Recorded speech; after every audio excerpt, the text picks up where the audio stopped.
Is debt beating you down? You need discipline. You need the Debt Ninja. If you've been caught in a financial trap and need to be set free, then you need the Debt Ninja. Want to stop those harassing collection calls, start saving thousands in interest and fees, and get out of debt fast? Then you need to call the Debt Ninja. The Debt Ninja will find the best companies across the country that will help you consolidate all your bills into one easy payment, reduce your payments by 30 to 50%, and get you out of debt fast. If you have unsecured debt of $10,000 or more, such as credit cards, loans, or medical bills, call the Debt Ninja for a free 15-minute consultation. Call 800-826-1246. 800-826-1246. That's 800-826-1246. Call today. The Debt Ninja.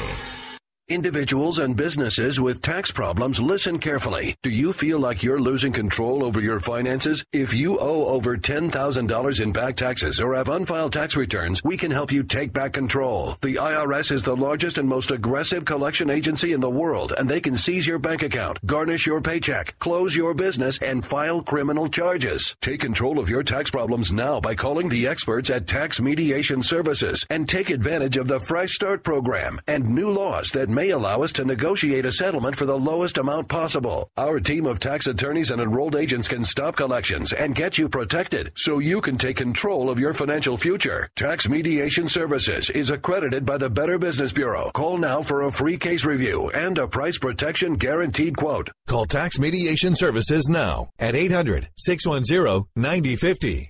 That's 800-610-9050. 800-610-9050. Writers are prone to becoming so attached to our characters and stories that we struggle to see why a passage may not be working. It takes another set of eyes to help us nurture our writing to full maturity. At Black Wolf Editorial Services, we strive to enable writers to develop and grow, shaping stories into masterpieces that can stand the test of time. Editing services are provided for all genres and all age categories. Services range from critiques of the short story through to the line edits of the full-length novel and copy editing for those preparing for publication. We also offer assistance on generating a writer's bio for your websites, as well as help with those book blurbs and promotional material. We won't abandon you to the masses. We want to celebrate with you in your successes. Black Wolf Editorial Services, nurturing your writing into maturity. For a full list of services and prices, visit us at blackwolfeditorial.com.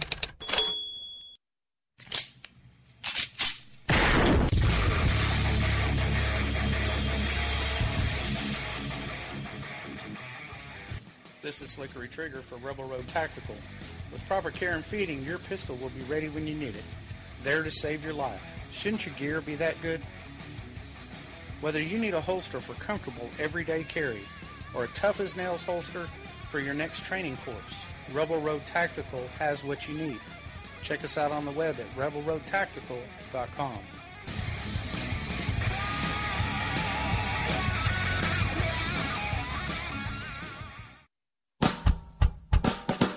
You're listening to the Spark Radio Network, internet radio like you've never heard before.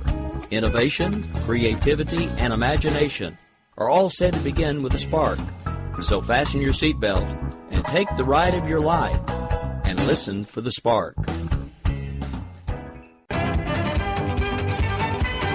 You are listening to KLRN Radio, where liberty and reason still reign. My name is Jessie. I'm a United States Special Forces widow. This gives me a unique perspective on the world around us. If you're willing to listen, I'll tell you how I see it, and I won't pull any punches. This is my POV, which stands for Point of View.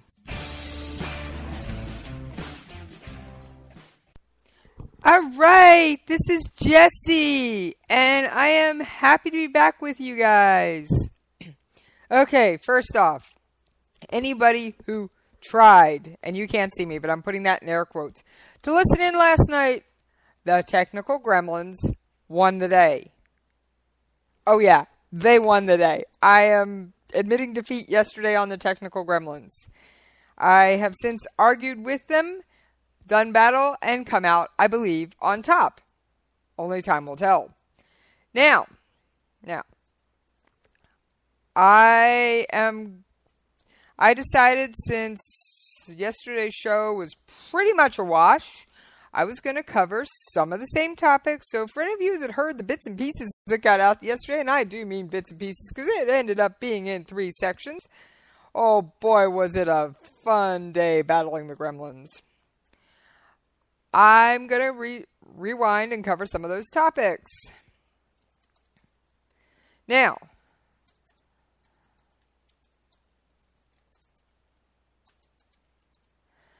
give me just one moment.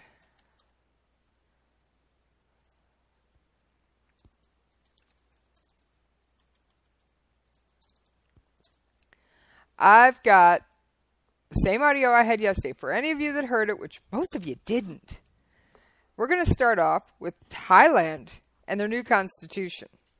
All right, let's take a quick listen to this audio, and then we will discuss it. Yeah, you and I hear the Constitution. We have some pretty preconceived ideas. Wait till you hear how this one was being voted on. Oh, interesting. Interesting. All right, here we go with the audio.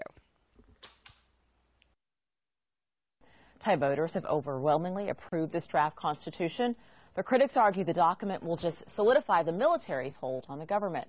We'll get to our guests in a moment. First, though, Al Jazeera's Wayne Hayes sets up our discussion from Bangkok. There was a particularly undemocratic lead-in to the referendum, with campaigning and criticism of the vote and the constitution itself outlawed by the government, and if found guilty, punishable by up to 10 years in prison. Indeed, many people were arrested. The army had already tried unsuccessfully to introduce a new constitution after it staged a coup just over 2 years ago, but it was voted down by its own National Reform Council. So it formed a new drafting committee, handpicked the members for that drafting committee to write a new charter, and it was put to a public referendum. The military government says it's on a roadmap to democracy. It will return democracy to Thailand, and there will be a general election towards the end of next year. But exactly what sort of democracy remains to be seen. And critics of the military, critics of this process, say the military has no plans to return democracy to Thailand, and indeed it's really all about entrenching military control. It has no plans to give up that power, that political power that it enjoys. To achieve that, it wants to have the provision for an appointed Prime Minister and an unelected Senate. And in that Senate, the upper house of Parliament, 6 of those seats will be reserved for security forces. Now, what all that means is that it'll be very difficult for a weakened lower house of Parliament to pass any significant laws without the approval of the military. The army, for its part, says that after a decade of political upheaval, which has seen many rounds of violence on the streets, that something needed to change. It has to take the power away from what it calls corrupt politicians who, for years, have run this country with not enough checks and balances. Wayne Hay for Inside Story, Al Jazeera, Bangkok.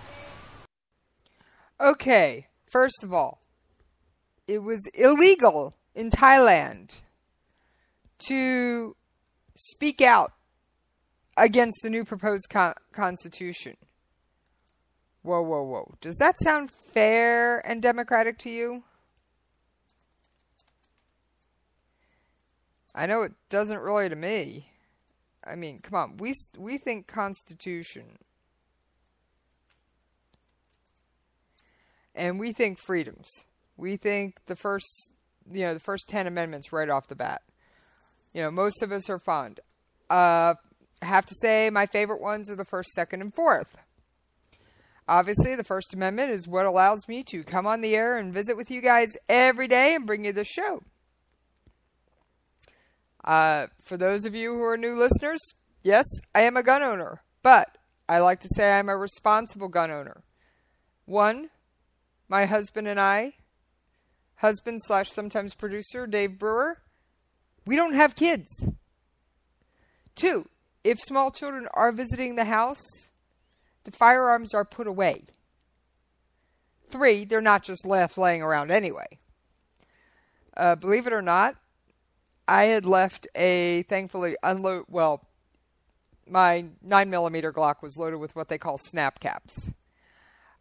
Basically, it's a tool to let you dry fire dry fire the weapon without ammunition in it. And there's various reasons to do this. But anyway, my 9mm was laying on my desk, loaded with these snap caps. Basically, it just makes a click from the trigger pull. There's no boom, no powder, nothing comes flying out the end of the gun. And then you manually eject the snap cap and do it again. All right, there's a number of reasons you can do this. Use them. So I'd put it down. One of my cats, yes, good old host kitty Philip, he got up. Yes, Philip. He got up and started playing with the gun. His paw went inside that trigger guard. And he had one paw inside the trigger guard and was spinning it around using his other paw.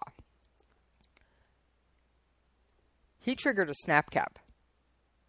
So just because I don't have kids doesn't mean I can leave that gun just laying anywhere. No thanks, I don't want to be shot by my cat. And imagine trying to explain that one to the cops. Yeah, no, I left the gun on the counter and the cat fired it. Thank you. Without video, I'm not sure they'd believe me, but then this is the same cat that uses the toilet. Yes, my cats are toilet trained. No, I'm not kidding. They don't flush for themselves like you see in a famous movie. All right, now back to what I was saying. When I think Constitution, I think freedom. That's not what this sounds like to me. It is really not. So this does not sound like something that we would recognize as a constitution. First of all, or at least as a democratic process.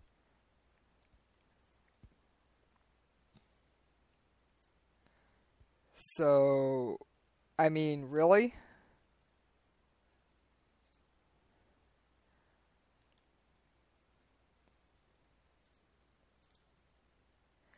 How many of us can say that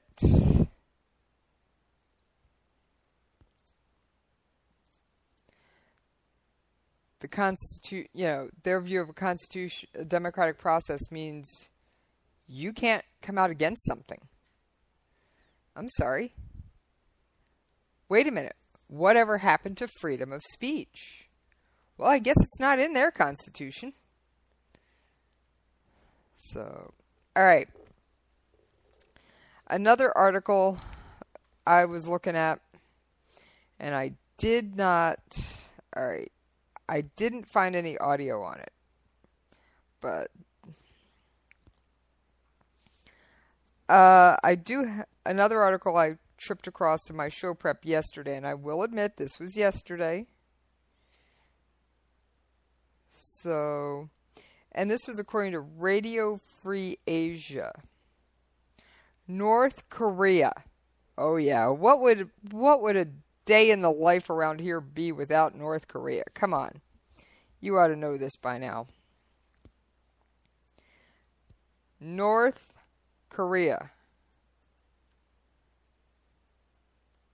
has been giving its construction workers meth. What? Yes.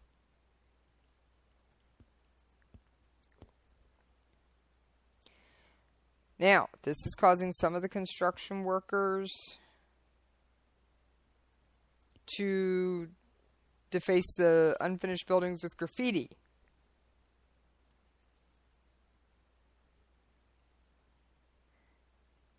Oh, yeah. And I just found a second article on this in the Daily Mail. Now, I first heard word of this from Radio Free Asia. Much to my surprise, Radio Free Fill in the Blank still exists. So now North Korea treats graffiti as a political crime. Oh yeah.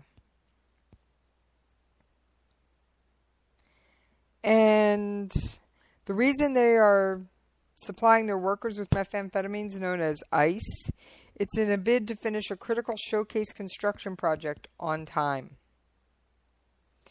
North Korean officials are putting extreme pressure on workers to finish frame construction of a massive set of apartments and high-rises before the weather gets cold, according to Radio Free Asia, which cites multiple sources, anonymous sources within the secretive state. One source said project managers are now openly providing drugs to construction workers so that they'll work faster. Hundreds of thousands of Pyongyang workers were hired for the colossal construction scheme. According to another source, workers face terrible sufferings as pressure mounts to finish the job on time. The showcase will include a 70-story high-rise apartment complex and at least 60 other structures.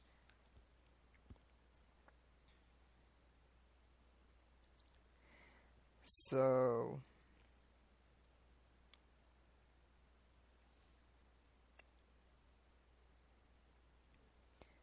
yeah. Pyongyang police officers are searching for the people that graffitied the buildings. Investigators are warning construction workers they will be severely punished for further incidents of this kind. So, and Radio Free Asia also reports the residents had to provide handwriting samples to prove their innocence. Now, this is a country that, as we all well and know, has no freedoms. As much as I am fascinated with this country,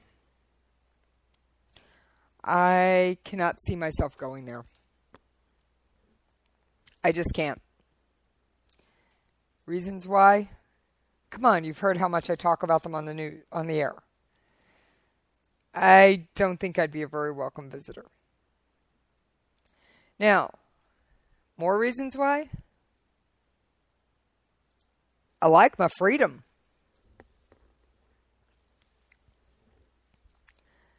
I like my freedom. And North Korea is not a country where we have freedom, or anyone has freedom, unless you're Kim Jong-un. So, hey, I will probably never get a North Korean stamp on my passport. I sort of technically might, kind of maybe, depending on how you want to view this, did set foot in North Korea. A number of years ago, long before the show started, I went on a tour of the demilitarized zone, the area that separates North and South Korea. This was an approved, official, sponsored tour. In fact, I went with my active duty husband, the second one. All right. So I actually stepped across the actual border between North and South Korea. I was inside one of the buildings on the tour. There were South Korean and American Army people all around. There was no way I was going to get grabbed or kidnapped. It's a routine tour thing. And it's the old thing of, hey, I'm standing in North Korea. Everybody was taking pictures on the North Korean side of the building, South Korean side of the building. Some people were standing exactly on the line because the line is marked even inside the building because all the microphones and things in that building are literally, for lack of a term, glued in place on the table. I'm not sure if it's actual glue or some other method of holding them in place, but they are literally secured on the exact line. And the ground changes color on the line. It's something you can clearly see. And you don't have to take my word for it. Go to YouTube and look up pictures of the DMZ or look for a video. All right. So I have technically sort of kind of visited North Korea. Of course, I didn't clear customs. I didn't get a passport stamp. And it was a tour kind of gimmick. But it was amusing to say I have set foot in North Korea. All right. So, back onto the news. I keep running off on tangents, and it is almost the bottom of the hour. All right. Turkey and Russia. Oh, yes. Turkey and Russia. Well, got some audio on this one. On what's what caused the conflict with them, and then we will discuss where they are today. Let's take a listen. Hello and welcome to the program. I'm Rochelle Carey. Turkish President Recep Tayyip Erdogan has arrived in Russia.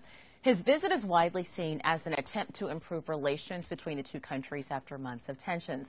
Erdogan's government is still dealing with the aftermath of last month's failed coup. But it says relations with Russia are important, particularly in the continuing efforts to bring a solution to the war in Syria. The visit comes at a time when Turkey's ties with the European Union and the U.S. appear to be cooling off. Erdogan has been criticized over his huge crackdown on thousands of alleged coup plotters. This has included civil servants such as military personnel, judges, teachers. Turkey is still an important member of NATO, but its justice minister has warned the U.S. that relations could sour if it doesn't extradite Fethullah Gulen, the man Turkey says is to blame for the failed coup. So let's take a look at how things arrived at this point. It all began in October of last year when NATO warned Russia about violating Turkish airspace during its airstrikes in Syria. But relations took a turn for the worse when Turkish forces shot down a Russian fighter jet in November. They said it entered Turkish airspace. The same month, Putin imposed economic sanctions and a tourism ban on Turkey. And in June, Erdogan reportedly expressed regret over the incident, with Putin saying that he accepted that apology. And this led to the Kremlin leader lifting the sanctions. Then last month, Putin was one of the first foreign leaders to offer Erdogan his full support after the failed coup. All right, so that's where we got to where we are. And there's a lot of other things going on.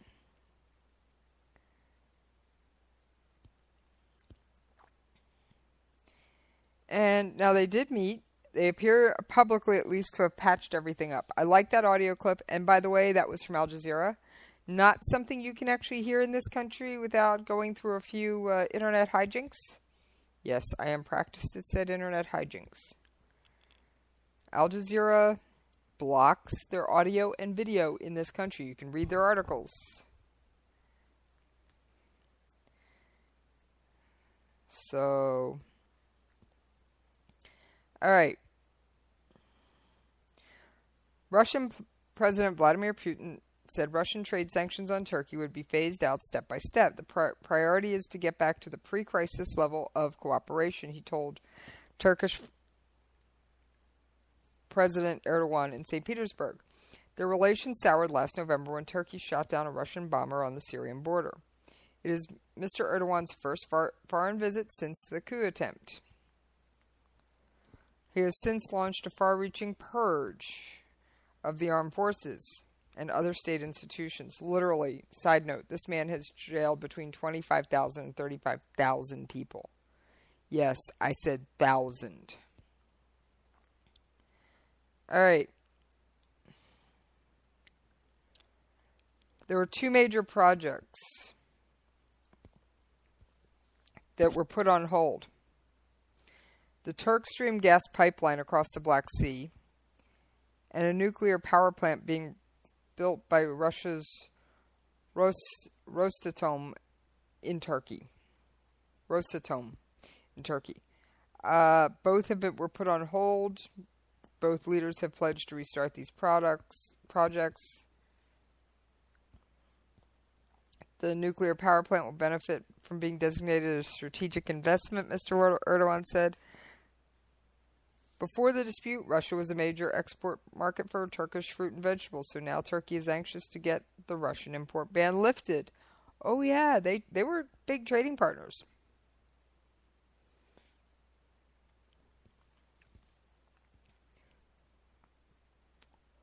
In June, the Kremlin said Erdogan apologized for the downing of the jet and sent a message of sympathy and deep condolences to the family of the dead pilot. After the July 15th coup attempt, Mr. Putin expressed support for Mr. Erdogan. He did not criticize Erdogan's crackdown on political opponents and alleged plotters. All right, so they've mended all fences. Not quite. Not quite. First of all, the Syria issue. should Assad stay? Should he go? They're on opposite sides.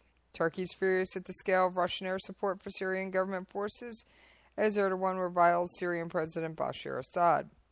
And remember, Turkey, we have United States forces stationed in Turkey at an airbase there.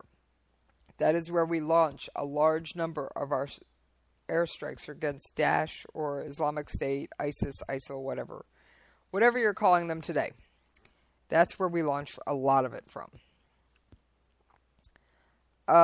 So they are very clearly on opposite sides of the Syria issue. Now, I think they can both agree they're both against ISIS. But insofar as Assad staying, Assad going, whole other kettle of creatures. Turkey's at war with the Kurdistan Workers' Party, PKK, and PKK's Syrian allies. Erdogan has accused Russia of arming the PKK. Some of our troops may have been working with, and the Americans may have been working with the PKK, but I think they're working with one of the other Kurdish groups. I don't know. I'd have to check into it. Now, so I guess for now, these two have decided to sit down and go back to their corners of the sandbox and play nice. So, alright, I've got just a second before we get to the bottom of the hour. Yeah, I'm going to go just a minute over.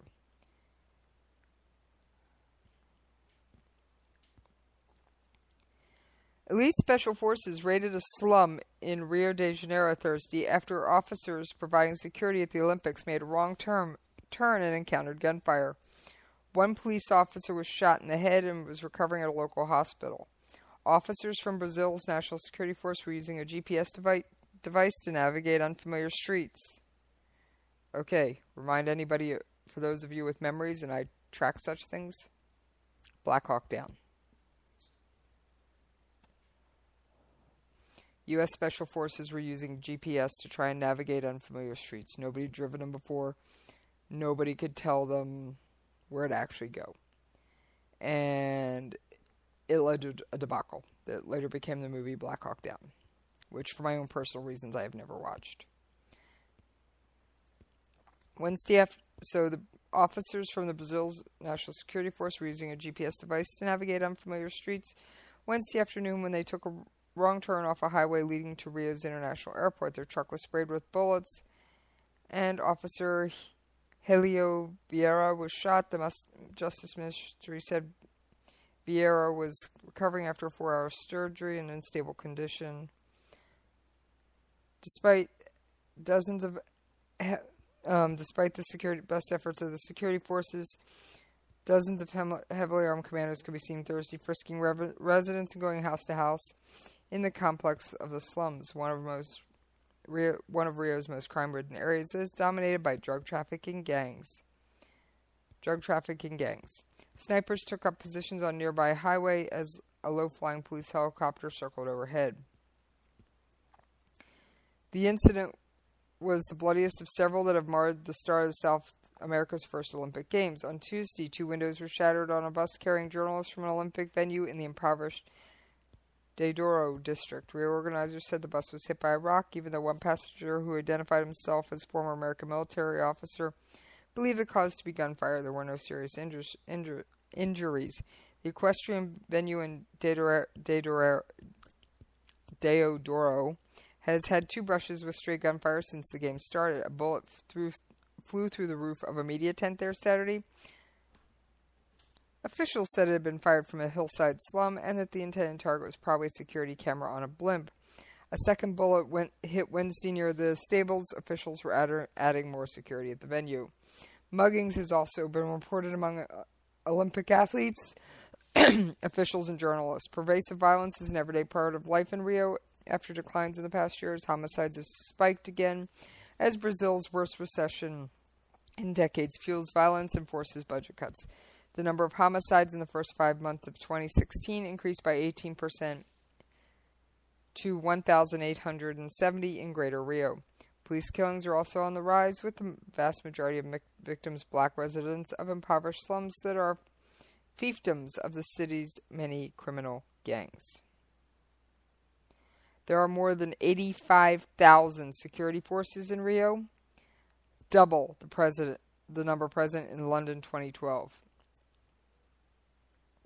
And they have been deployed to keep the city to keep thousands, approximately 500,000 Olympic athletes and tourists safe. All right. Can't say I'm going to Rio anytime soon either. All right. It is past the bottom of the hour. Where did the time go? So we are going to get on with a commercial break, and I will catch you on the other side.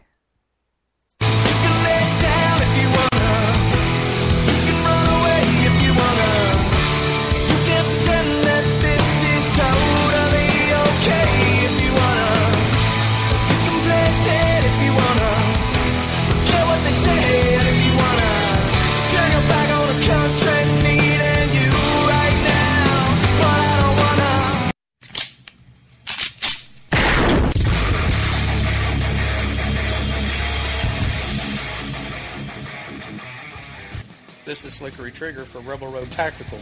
With proper care and feeding, your pistol will be ready when you need it, there to save your life. Shouldn't your gear be that good? Whether you need a holster for comfortable everyday carry or a tough-as-nails holster for your next training course, Rebel Road Tactical has what you need. Check us out on the web at rebelroadtactical.com.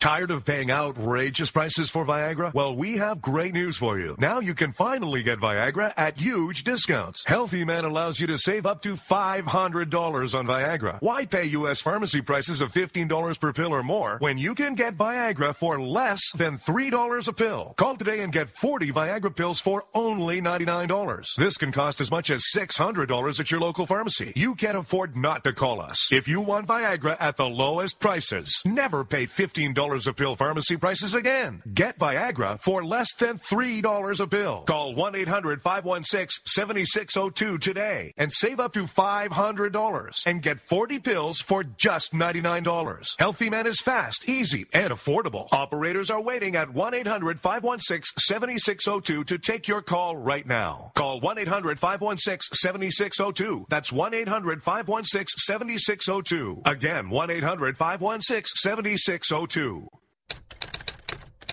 All writers are prone to becoming so attached to our characters and stories that we struggle to see why a passage may not be working. It takes another set of eyes to help us nurture our writing to full maturity. At Black Wolf Editorial Services, we strive to enable writers to develop and grow, shaping stories into masterpieces that can stand the test of time. Editing services are provided for all genres and all age categories. Services range from critiques of the short story through to the line edits of the full-length novel and copy editing for those preparing for publication. We also offer assistance on generating a writer's bio for your website, as well as help with those book blurbs and promotional material. We won't abandon you to the masses. We want to celebrate with you in your successes. Black Wolf Editorial Services, nurturing your writing into maturity. For a full list of services and prices, visit us at blackwolfeditorial.com. If you want to work until you keel over, have less of everything in retirement, or give back more of your hard-earned money to the stock market again, then just ignore me. But if you'd like to protect the money you save, receive a steady, predictable retirement income, and enjoy financial security for as long as you live, then listen to this.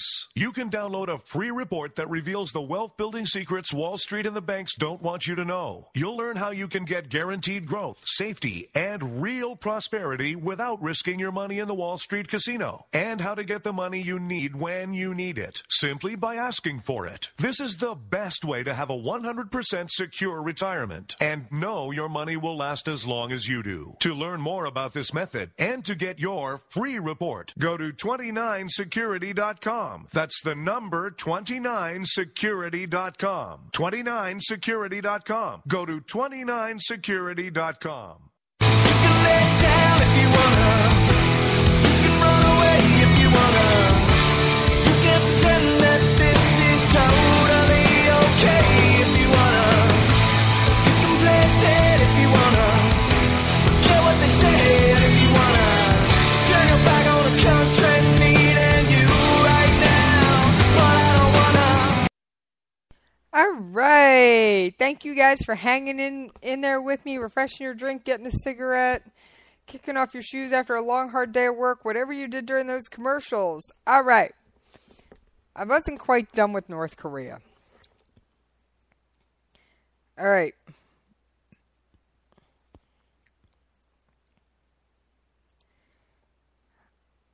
We all know the Olympics is going on.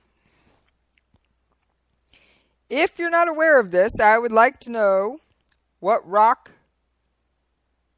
you are living under. Yes, I asked you what rock. If you are not aware that the Olympics is going on right now in Rio, I think even my cat is aware of this fact.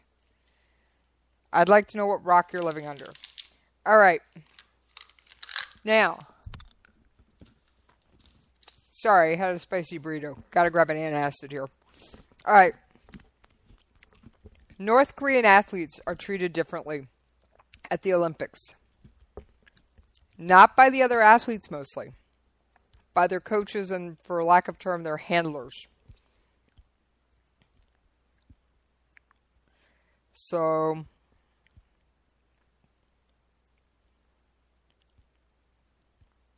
all right. Now, I have to give a shout out. Major shout out. Before I start on the road of the negatives.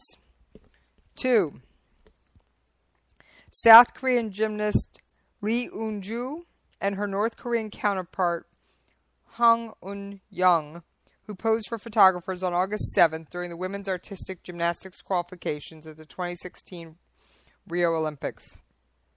These countries, what makes this amazing and newsworthy, is that these two countries are still technically at war. And the governments of these countries do not get along. Girls, you are the epitome of the Olympic spirit. And I doubt, at least the North Korean one will never hear this, but I still think it's amazing. All right. Now,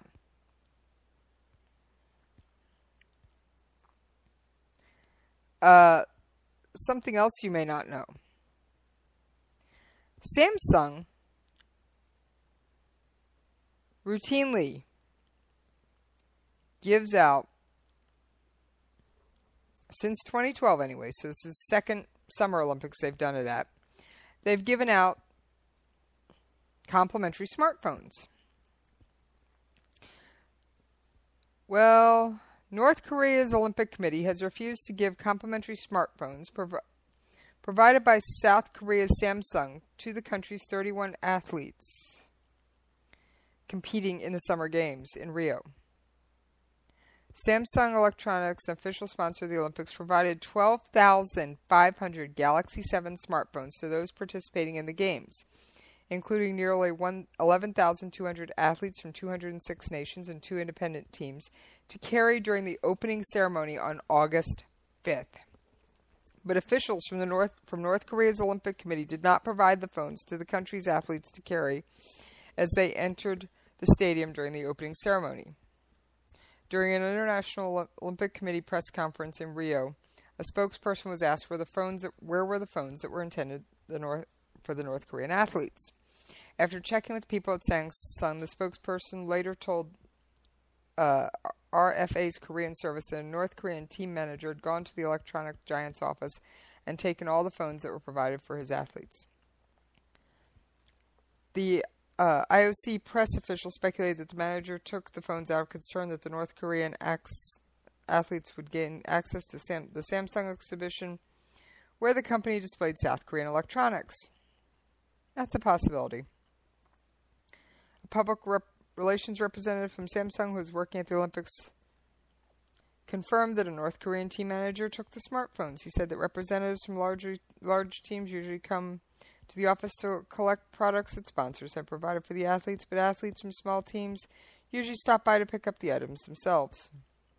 The Rio Olympic Committee said via email that a top manager from the North Korean team took 31 smartphones for the athletes, but could not confirm whether he gave them to the intended recipients. When asked if she had received a smartphone, North Korean athlete Kim Song-ai shook her head without a word as she left the stadium Tuesday after beating a Singaporean player in women's table tennis quarterfinals. Some South Korean athletes from the country's national team who have competed against North Korean athletes in the past say that North Korean managers and coaches often confiscate gifts given to their athletes during international competitions.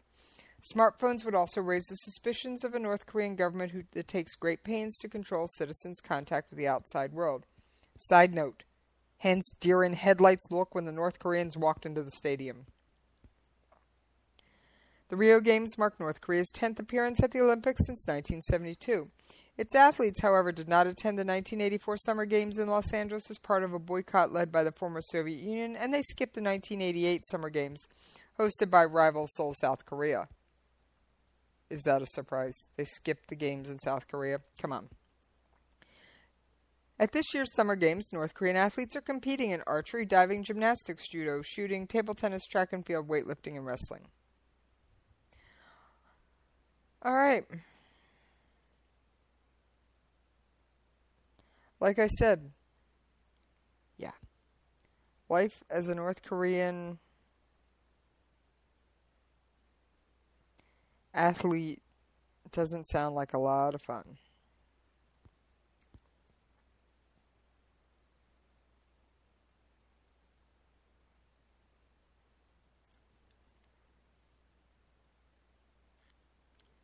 And there's been another picture of Yang Yoon-jong seen hugging U.S. champion gymnast Simone Biles.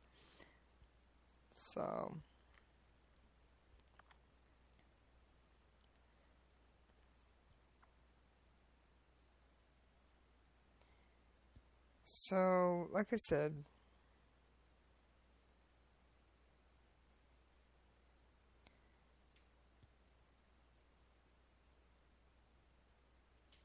successful athletes are often greeted upon their return home and awarded titles by the North Korean government, and often given fully furnished apartments, housing with members of their furnished apartment housing with members of their families.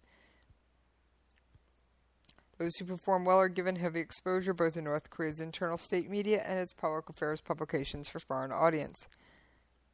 So, like I said, yeah, North Korea, and I've said this before, North Korea has a huge propaganda machine. Makes our political parties look small by comparison. So,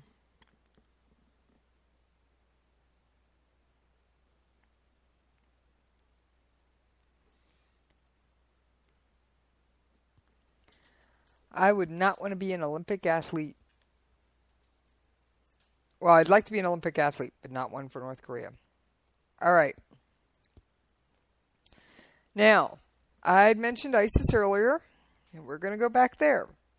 I can only talk about them for so long, and I can only say so much about North Korea, and then I got a quick blurb about China. Why am I holding China till last?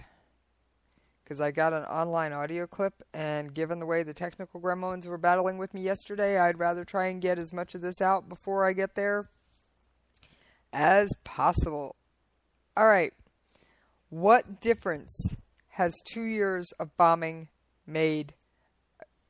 2 years of bombing campaigns made against Daesh, or ISIS, or ISIL, or the Islamic State, or whatever you want to call it this time.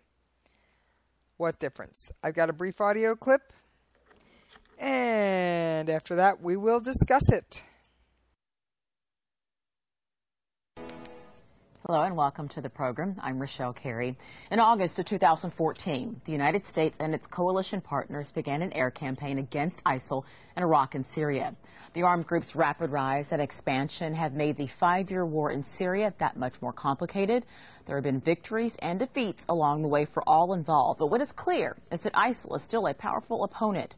The U.S.-led coalition says it has launched nearly 15,000 strikes against the armed group since it began its campaign. It says the coalition has significantly diminished ISIL's territory since then. The watchdog groups say the airstrikes have also killed hundreds of civilians and have largely failed to stop the expansion of ISIL within Iraq and Syria. So let's take a look at how ISIL's territory has changed since the airstrikes began. In 2014, the fighters controlled land across Iraq and Syria with thin stretches of road connecting the cities they held. Now, ISIL holds more isolated pockets of land, but it has strengthened its territory near Aleppo and Mosul, and it's extended towards Damascus. U.S. President Barack Obama says ISIL is changing its strategy as the U.S.-led coalition makes gains. All right. I did not play the clip from the turkey. I'm sorry. I just couldn't do it. All right. So, we have sort of helped redraw the map, but we haven't just totally shut them down. So, what can I say? Yeah. Honestly, and it's not just my opinion.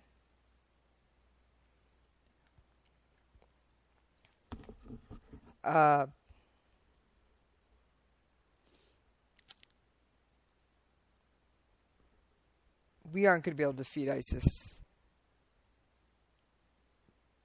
by airstrikes alone. I'm sorry.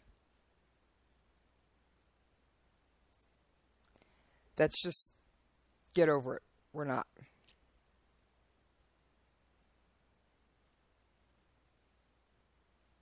So,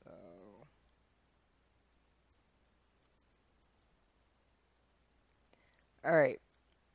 Now, I kind of discussed China. It's close enough to the end of the show. I'm going to attempt to bring up this audio. This goes back to the South China Sea dispute, which we have discussed on multiple occasions. I normally preview this stuff. I kind of did on this, but not as well as I normally would have. Beijing, the short version, Beijing has launched a new satellite to protect its, quote, territory in the South China Sea. Now, rewind. An international arbitration panel has said, China, you got no right to it. So, yeah. What can I say there? All right. Let's take a listen to this audio. Welcome to South China Sea YouTube channel. Today, 11th of August 2016, Beijing launches new high-tech satellite to protect interests in South China Sea dispute. Beijing has put the contested waters of the South China Sea under ever closer surveillance, launching a new high-resolution satellite. It will help the country safeguard its maritime rights and interests. Experts behind the project say the satellite will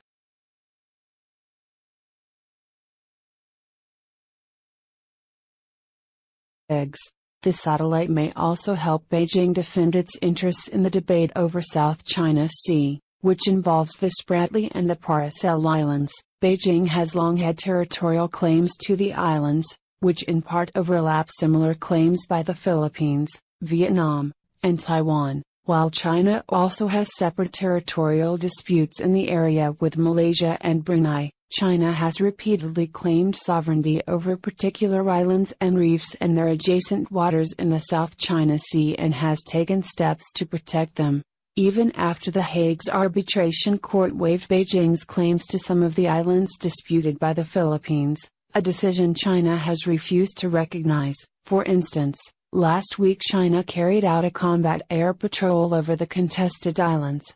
Beijing has also been building airstrips and military installations on several reefs and islands in the disputed waters. Please subscribe our channel South China Sea. From today we will provide you daily update about South China Sea from all international media channels of all relative countries.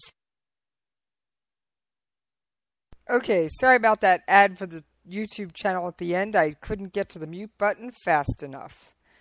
Alright, so I am playing with my audio settings for just a second here.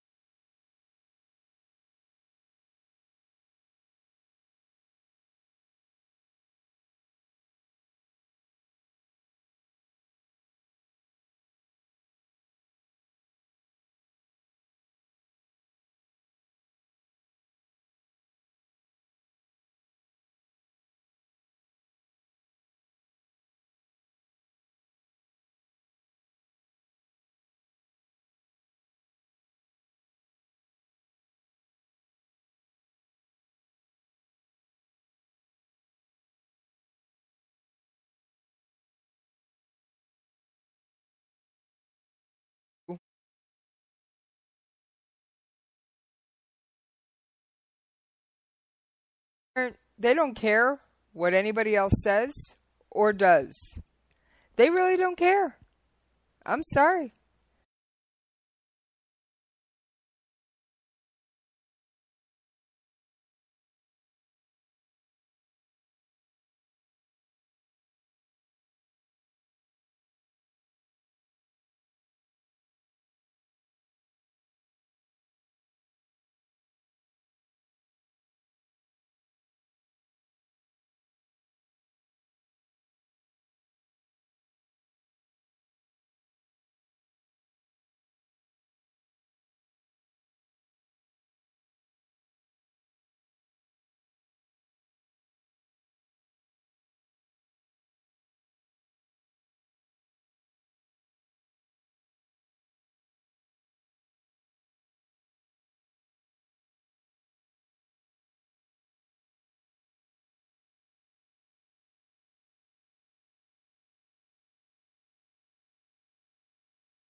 Jill Stein gracing our airwaves on Saturday at 11 a.m. Eastern.